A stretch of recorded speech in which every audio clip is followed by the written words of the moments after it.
ठीक है, कौन सा कैमरा, ये वाला? ठीक है, हिंदी बोलती है। ये जो गाना है मैं लड़की हूँ, ये एक्चुअली मैंने लिखा नहीं, वो आया मेरे दिमाग में और मेरे दिल में। मैं एक रिट्रीट में थी जहाँ मैं फास्टिंग कर रही थी और मेडिटेशन, और मैंने कुछ खाया नहीं 2 हफ्ते के लिए, और इसमें आपका स्पिरिचुअलिटी भी ज़्यादा बढ़ता है। और एक रात मैं 3 बजे सुबह उठी और ये गाना आया। एक्चुअली मेरे पास अभी तक वो होटल का पेपर भी है जिसमें मैंने लिखा सब कुछ। वो होटल का पेपर अभी तक है जिसमें मैंने लिखा ये गाना। मैं वेट करूँ इसका, या?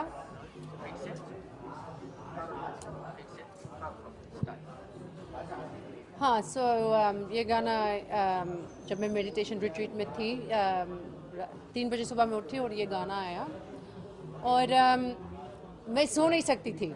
जैसे हर 2 मिनट में उठ रही थी, एक लफ्ज़, 2 लफ्ज़, और मैं तंग हो गई क्योंकि मुझे I wanted to sleep. Then I knew that I had to record this song. मैं जानती थी कि इस गाना का मुझे रिलीज़ करना ही चाहिए, और इंडिया में। और ऑब्वियसली मैंने प्रोड्यूस किया, मैंने गाना लिखा, म्यूज़िक, स्टाइलिंग, सब कुछ मैंने किया, बहुत बहुत मेहनत किया इसमें। और इसमें बहुत स्ट्रॉन्ग मैसेज भी है। जब मैं इंडिया से गई थी, मैं वो रियलिटी शो में थी, बिग बॉस में थी, और मैंने बॉयकॉट किया फिनाले और मैं वापस नहीं आई क्योंकि मैं बहुत सैड थी। मेरा दिल बहुत दुखी में था क्योंकि जो हिंदुस्तान मैं प्यार करती हूँ, उस हिंदुस्तान में उन्होंने ये वायलेंस अलाउ किया टीवी पे। और दूसरी चीज़ मुझे अच्छा नहीं लगा, जब मैं लंदन वापस गई थी, सब लोग लंदन में, अमेरिका में भी बिग बॉस देखते हैं, और उन्होंने सब ये बोला, जो देसी लोग, बाहर बाहर के इंडियन लोग, उन्होंने सब ये बोला कि इंडिया ऐसा प्लेस है जहाँ लड़की का कोई प्रोटेक्शन नहीं होता है, वाकई टीवी पे भी नहीं प्रोटेक्शन होता है।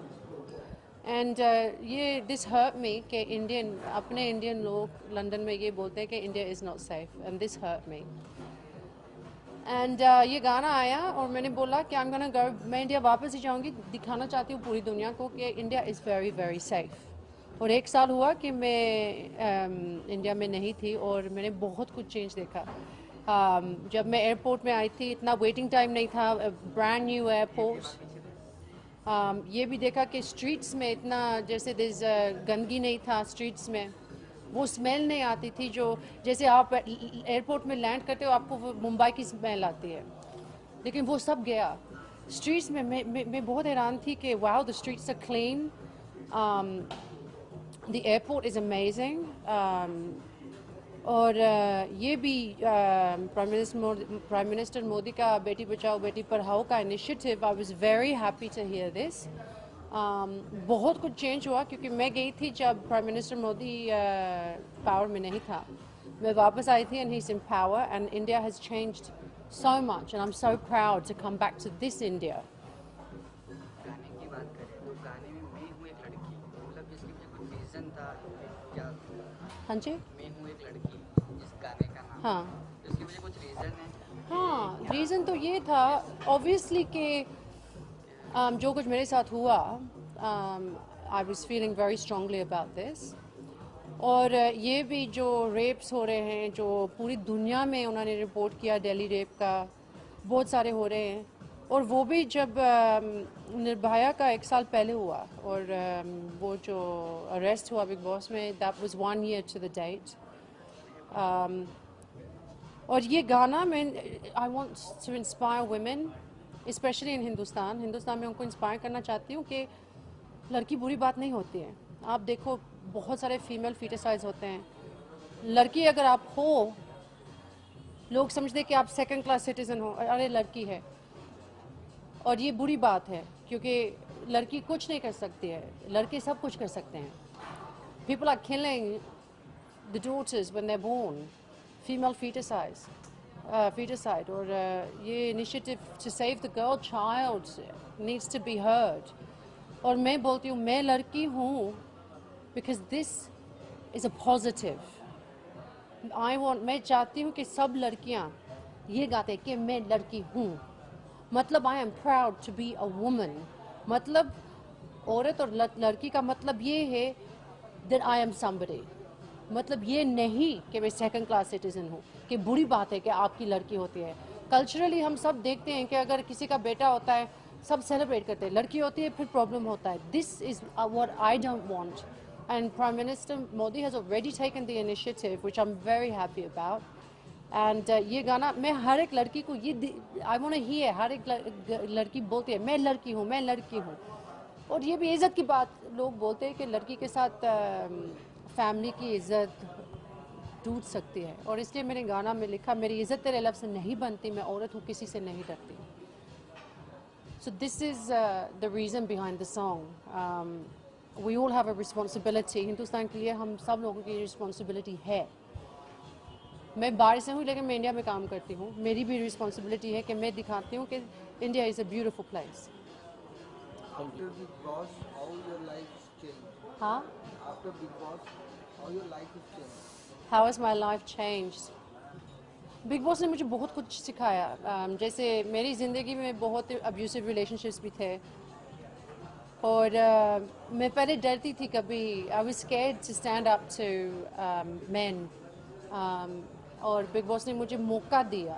मैं ये नहीं बोलती हूँ कि जो कुछ हुआ बुरा हुआ, क्योंकि ये मौका था मेरे लिए सबको दिखाने के लिए कि लड़की ताकत वाली है, she strong, she can do anything. और ये भी जब मैं बिग बॉस में थी, मैं वापस लंदन इसलिए गई थी क्योंकि 6-7 हफ्ते के लिए जब आपके ऊपर कैमरास 24 आवर्स होते हैं, मतलब हम काम करते हैं फिर 24 आवर्स। मुझे नहीं चाहिए था, मैं दोस्तों को देखना चाहती थी, मैं मेडिटेशन करना चाहती थी, और 1 साल के लिए मैंने पूरा जैसे मेडिटेशन, स्पिरिचुअलिटी बहुत कुछ किया। और I'm very happy person, I'm very blessed, and मैं इंडिया वापस आई in peace, forgiving everybody. I forgive everything that happened in Big Boss, but you don't forget. और my life has changed, क्योंकि पहले लोग समझते कि सोफिया सिर्फ ग्लैमरस लड़की है, लेकिन उन्होंने देखा कि बिग बॉस ने मौका दिया कि लोग देख सकते थे कि सोफिया किस चीज़ से बनी हुई। और I think we have a responsibility as celebrities to stand up for what is right, not to stand up for money or for fame. मैं यहाँ नहीं रही क्योंकि यहाँ मैं रह के बिग बॉस के बाद पैसा बना सकती थी, शोज़ कर सकती थी, लेकिन मैंने ये डिसाइड किया कि I want to connect with my spirituality, and when I'm ready I come back to India and I'm ready. Thank you and all the best. Thank you, thank you, thank you.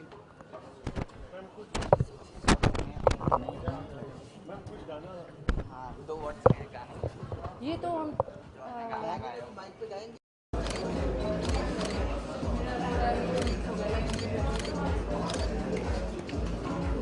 One second.